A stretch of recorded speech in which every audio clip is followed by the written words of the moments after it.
Sudah mulai kah?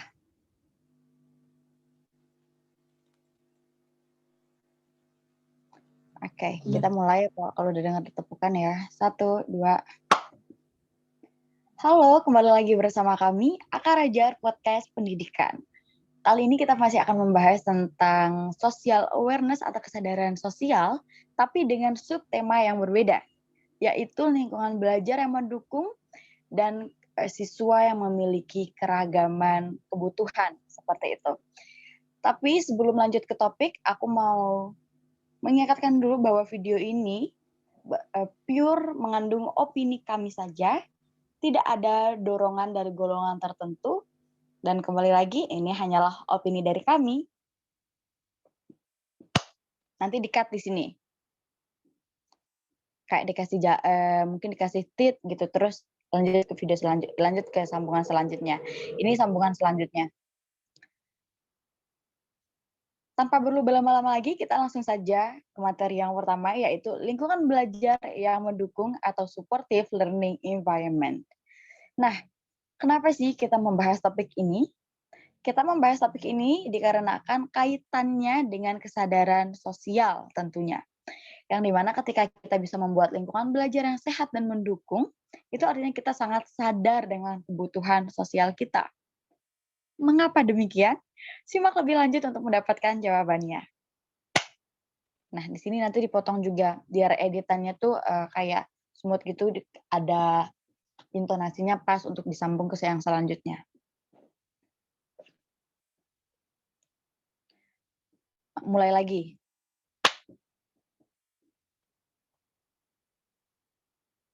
Supportive learning environment atau lingkungan belajar yang mendukung ini sebenarnya apa sih? Jadi sebenarnya supportive learning environment atau lingkungan belajar yang sehat atau yang mendukung adalah lingkungan belajar yang dapat mendukung perkembangan siswa dengan cara tidak membuat siswa atau pelajar merasa tidak nyaman, merasa kurang nyaman, atau tidak bisa menikmati proses belajar mereka, seperti itu. Jadi supportive learning environment adalah lingkungan yang dapat mendukung siswa untuk merasa nyaman dan dapat menyerap pelajaran dengan baik pada saat belajar, seperti itu. Nah, setelah membahas atau setelah mengetahui apa itu supportive learning environment, sekarang aku mau nanya Viva nih, menurut kamu Pak, apakah supportive learning environment atau lingkungan belajar yang mendukung ini mempunyai pengaruh terhadap pembelajaran? Iya, jadi lingkungan yang mendukung atau yang support kegiatan pembelajaran itu tentu memiliki efek yang penting bagi siswa maupun guru. Karena dengan tumbuh dan berproses di lingkungan yang mendukung akan pembelajaran yang kita lakukan pada guru maupun siswa, secara tidak langsung akan meningkatkan intelektual mereka dari segi fisik maupun mental. Karena setiap usaha yang mereka lakukan akan dihargai, tidak direndahkan, dan tentu saja hal itu akan membuat mereka merasa aman. Oke.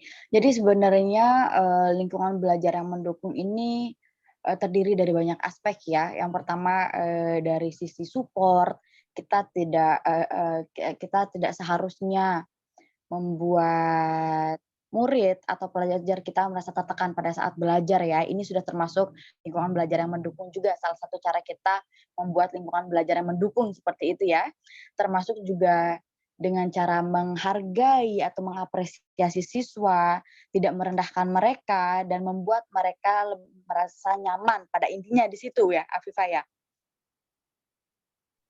Iya, betul seperti itu, Nat. Oke, luar biasa berarti supportive environment ini sebenarnya Eee, sebenarnya mempunyai ciri-ciri yang banyak dan dapat dapat hal dan banyak hal aduh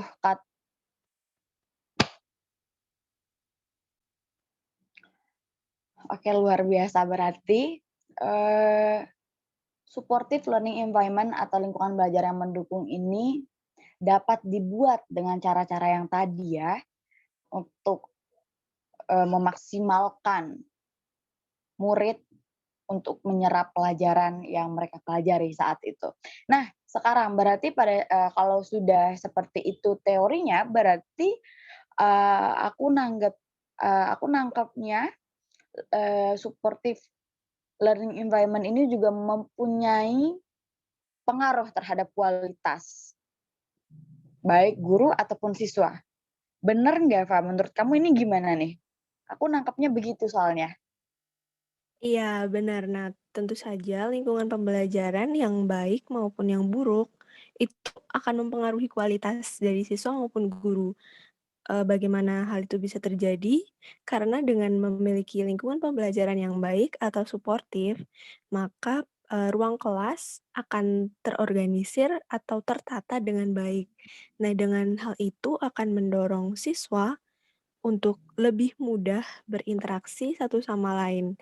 Nah, jika mereka sudah mampu berinteraksi dan merasa nyaman dengan teman-temannya, mereka akan merasa lebih mudah untuk mengembangkan keterampilan mereka, baik Mhm, dari segi bahasa maupun perilaku sosial mereka sendiri. mhm, Sedangkan jika kita tumbuh di lingkungan yang buruk atau yang tidak mendukung, hal itu akan memengaruhi pergerakan anak-anak atau siswa yang akan mengakibatkan mereka untuk dapat menimbulkan berbagai masalah yang berhubungan dengan perilaku sosial mereka.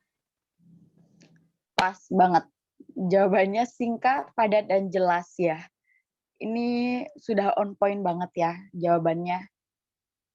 Jadi kita bisa simpulkan bahwa sebenarnya lingkungan mempunyai pengaruh yang besar terhadap orang-orang yang berada di situ, gitu ya. Tapi satu hal yang bikin aku penasaran sedikit nih, Fa, menyinggung tentang lingkungan yang kurang baik atau lingkungan yang buruk. Lingkungan yang baik atau yang kurang buruk di sini maksud kamu seperti apa, Pak, kalau dari pandangan kamu? Iya, kalau di sini lingkungan yang kurang mendukung itu seperti, eee,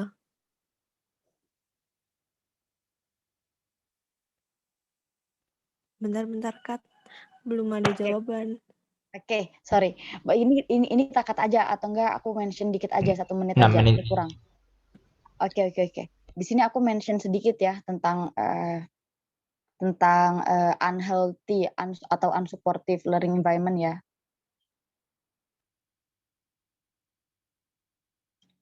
Lanjut, 1, 2. Nah, sedikit nih, aku penasaran dengan lingkungan belajar yang kurang sehat. Aku sangat tertarik dengan hal ini karena sekarang banyak sekali ditemukan masalah-masalah yang dihadapi siswa dengan alasan atau penyebab utamanya adalah lingkungan belajar yang kurang sehat. Seperti mereka terlalu banyak mendapatkan tekanan, atau tidak menemukan gaya belajar yang memang cocok dengan mereka, atau bahkan mereka mudah, terganggu terganggu oleh, sesuatu yang ada di lingkungan tersebut. Entah itu mungkin, HP atau orang-orang berada di lingkungan sekitaran situ.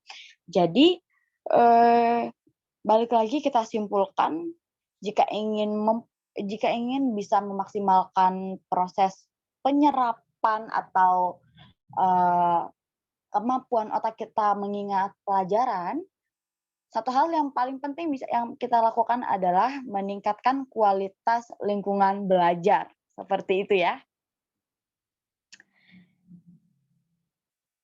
Nah, ini di-skip, bukan di-skip, di-cut maksudku. Maksudku jedanya ini di-cut nanti. Pipa, kalau aku ask dikit gitu kamu bales, "Iya," gitu, anjrit. Iya, tadi kadang mau unmute udah kelamaan, aduh gimana gitu. Oh, oke. Oke, tadi yang setelah aku selesai ngomong itu di-cut ya, terus lanjut lagi ke sekarang nih. Undung menurut kamu gimana, Dung?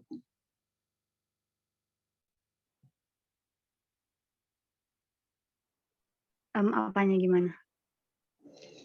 Tadi aku sama Pipa tidak terlalu bertele-tele, tidak terlalu pengulangan kata atau bagaimana? Nggak apa-apa sih menurut gue. Berarti masih oke. kasar ya. Apa dong? Jadi gini, masih opini ya sebenarnya.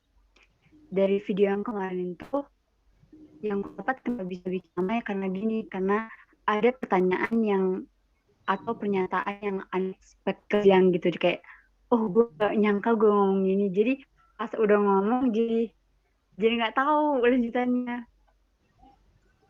Itu yang bikin di video kemarin juga begitu.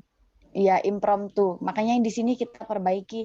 Tapi tadi nggak ada yang kayak gitu kecuali yang aku tambahin sedikit tentang lingkungan belajar yang kurang baik untuk link in dengan kesimpulan akhir tentang materinya gitu. Apakah itu terlalu masih bertele-tele ya? Iya. Nggak usah, aja langsung lanjut. Bagus kok, bagus. Udah Oke. keren banget. Oke.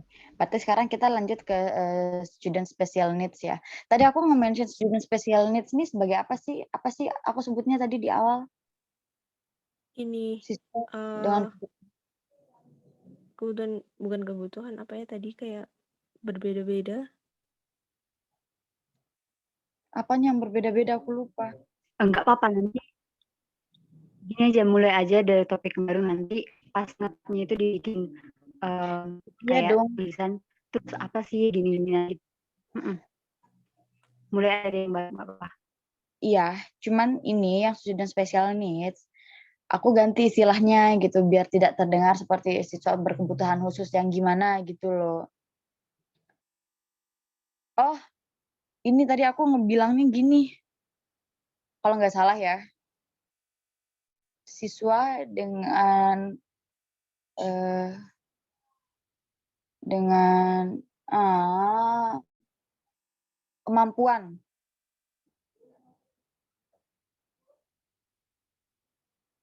Woi, Iya ya, siswa dengan kemampuan yang berbeda-beda gitu ya. Kemampuan dan perhatian yang berbeda-beda. ya aku dengarnya bagian yang berbeda-beda gitu. Oke, aku edit dulu.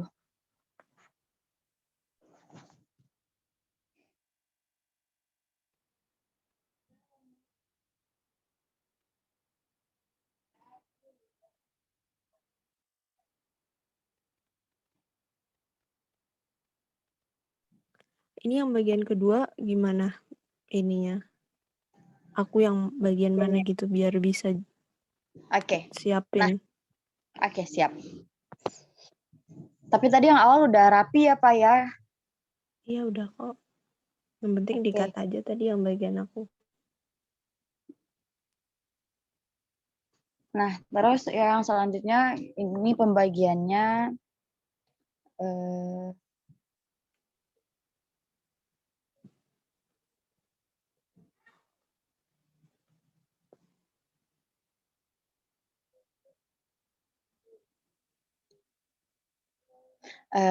aku mulai dari awal sampai yang bentar. Nah, nanti di sini aku nge-mention apa yang aku maksud dengan siswa dengan kemampuan dan kebutuhan yang berbeda. Di sini nanti aku mention maksud aku di sini tuh apa. Iya. Setelah itu maksud di sini bentar, sorry. Ini maksud aku kan siswa yang mengarah ke perilaku atau emosional siswa yang berbeda-beda kayak gitu. Ada siswa yang lebih mudah menyerap pelajaran dengan mudah, ada yang agak lambat gitu. Nah, nanti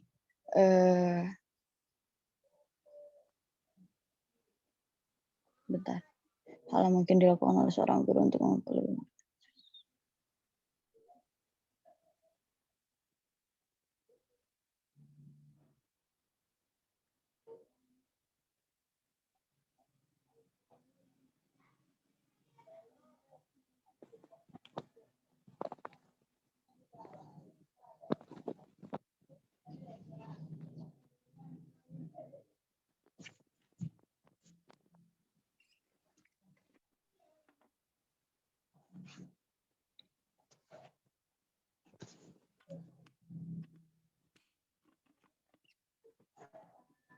Aku ngebuat poin-poinnya jadi lebih rinci Pak biar nggak terlalu umum dan terdengar terlalu teoritis.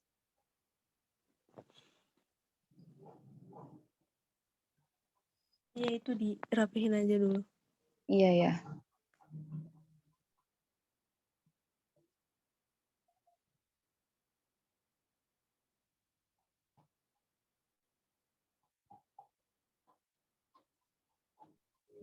Panji kayaknya bisa stop record deh. Biar nanti Mau aku kita lanjut nih ya. Gimana dong? Enggak, tadi Oke. kamu bilang apa? Udah denger. Dengar. Udah denger. Lanjut. Oh, lanjut. Lanjut. Tadi. Oke. Enggak, ini bagiannya yang mana dulu? Ini aku dulu Pak yang mulai sekarang. Oke. Aku mute dulu ya. Iya. Kalau bisa jangan di mute aja Pak kalau nggak terlalu noise biar nanti nggak terlalu take too long time untuk kamu nyautin aku gitu. Iya ya. Tanganku standby di depan mute. Takutnya tiba-tiba ntar ada gangguan. Oke. Nah kita lanjut ya. Aku lanjut ya. Setelah dengan tepukan mulai lagi. 1, 2. Sekarang kita akan lanjut membahas subtema yang kedua, yaitu siswa dengan kemampuan atau kebutuhan yang berbeda-beda. Ini maksudnya di sini apa sih? Jadi yang dimaksudkan dengan siswa yang mempunyai kemampuan dan kebutuhan yang berbeda di sini adalah siswa mempunyai kapasitas mereka masing-masing, mempunyai kemampuan mereka masing-masing, sehingga kita tidak bisa menyamaratakan cara kita memperhatikan mereka seperti itu. Terkadang ada beberapa siswa yang membutuhkan perhatian lebih dari kita. Contohnya seperti siswa-siswa yang kurang baik dalam menyerap pelajaran sehingga mereka akan membutuhkan waktu yang lebih lama, atau bagi mereka yang mempunyai tingkat kemampuan berpikir dengan cepat sehingga kita juga harus memberikan perhatian khusus terhadap mereka. Nah, sekarang yang mau kita bahas, cut. 1, 2. Nah, sekarang yang akan kita bahas adalah cara kita memperhatikan para siswa yang mempunyai kebutuhan khusus ini. Karena ini juga berkaitan erat sekali dengan kesadaran sosial. Dengan kita memperhatikan kebutuhan siswa, itu juga berarti kita sadar dengan apa yang terjadi di lingkungan kita dan kita tahu cara meresponnya seperti apa. Nah, bagaimana cara kita menghadapi siswa yang memiliki kebutuhan khusus dengan social awareness yang tinggi? Berikut adalah caranya yang akan disampaikan oleh Afifa. Nah, menurut kamu Nifa, gimana cara kita untuk melakukan pengawasan atau bagaimana cara kita memperlakukan siswa yang mempunyai kebutuhan khusus? Cut. Aku enggak terlalu mengulang banyak kata-kata atau harus aku ulang aja? Dari yang ini. Nah, sekarang Viva ya gitu-gitu. Aku ulang aja ya dari awal kalau Iya. gitu. Aku ulang aja dari awal. Oke. Jangan dari awal. Jangan dari awal, dari bagian itu aja. Tadi yang awal udah itu kalau udah enak. Cuman yang nah sekarang untuk hal yang mungkin dilakukan oleh seorang guru gitu. Kayak dari kamu mau mulai ngasih ke aku gitu. Oke. Itu aku. Oke. Aku mulai dari kata nah ya. Iya. Oke. 1, 2. Nah, sekarang kita akan membahas hal-hal yang bisa dilakukan guru untuk menghadapi atau memperlakukan siswa yang membutuhkan perhatian lebih dari seorang guru. Tapi ini aku mau nanya ke Afifa nih. Menurut kamu, Fa, bagaimana guru bisa melakukan hal tersebut? Iya, jadi karena pada dasarnya siswa itu di kelas kan ada banyak dan mereka tentu saja memiliki kemampuan dan kapasitas dalam belajar yang berbeda-beda antara satu dengan yang lainnya. Beberapa hal yang mungkin dapat dilakukan oleh guru Yang pertama itu tentu saja adalah mereka harus memastikan untuk memiliki hubungan emosional yang cukup dekat dengan siswanya secara individu. Sehingga ketika siswa merasa mereka membutuhkan bantuan atau pengajaran lebih, siswa akan lebih mudah untuk me-reach out atau untuk meminta bantuan kepada guru karena ia sudah merasa dekat gitu. Lalu yang kedua, Pas. Sebelum lanjut yang kedua nih, aku potong.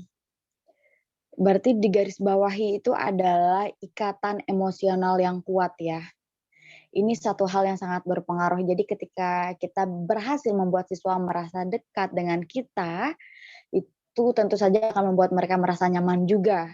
Seperti itu. iya betul. Oke. Lanjut, Fa. Lanjut ke poin selanjutnya.